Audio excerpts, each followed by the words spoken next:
Hey everybody, this is Elia from Teen Services, and today I'm here to teach you a very useful skill that most people don't know how to do anymore, but it can save you a bunch of time, money, and headaches.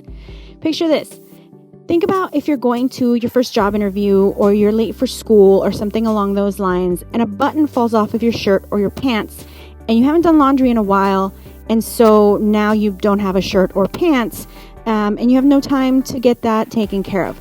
Well, I'm going to teach you how to sew a button back on an article of clothing, so you actually will have time to fix it, and you won't have to pay someone to do it professionally, because going to a tailor to get something as small as a button done can cost you between $7 and $9, and nobody's got that kind of time or that kind of money.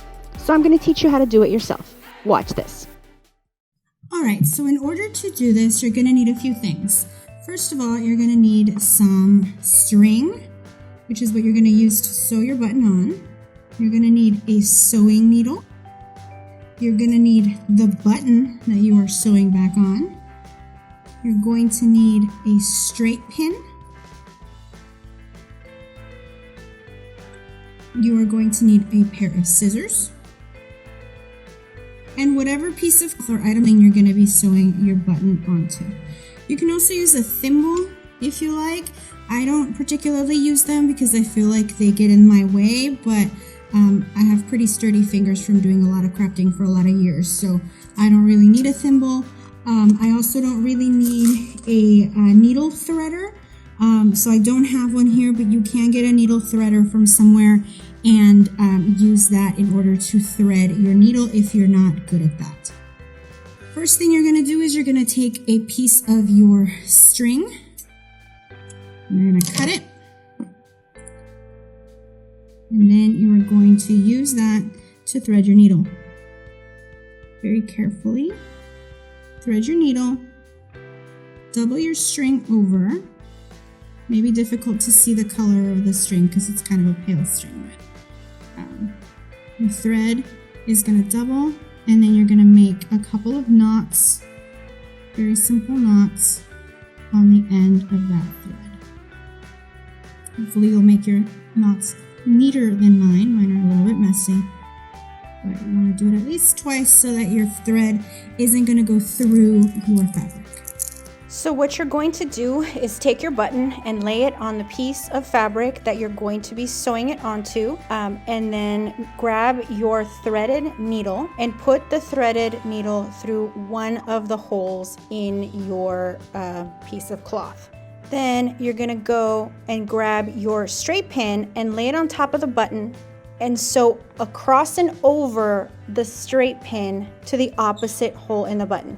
Sometimes it's hard to see where the holes in the button are without flipping your piece of cloth over. So if you need to flip your cloth over, you do that, and then you turn it around, and you're gonna go through the same pair of holes at least 4 times. Now I'm using a 4-hole button. Some buttons only have 2 holes, so you want to make sure that you do this at least 4 times for each set of holes.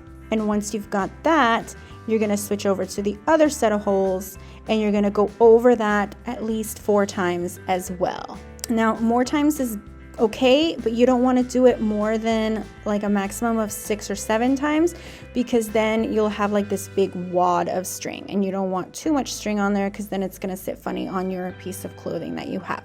So once you have done your 4 sew-throughs on your button, then you're going to pull out your straight pin. So your button is going to be a little bit loose on that piece of clothing, and that's a good thing. You're going to take your needle and go through the piece of cloth, but don't go through any of the holes. You're going to go just next to the holes and out on the side of the cloth, and then you're going to take that string and wrap it 4 or 5 times around the button to make sort of a little table that your button is going to sit on.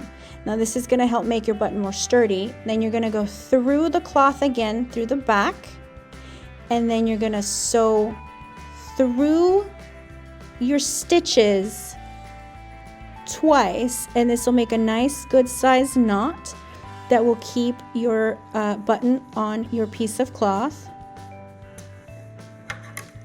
And then when you're done, you're just gonna cut it and then you're all done.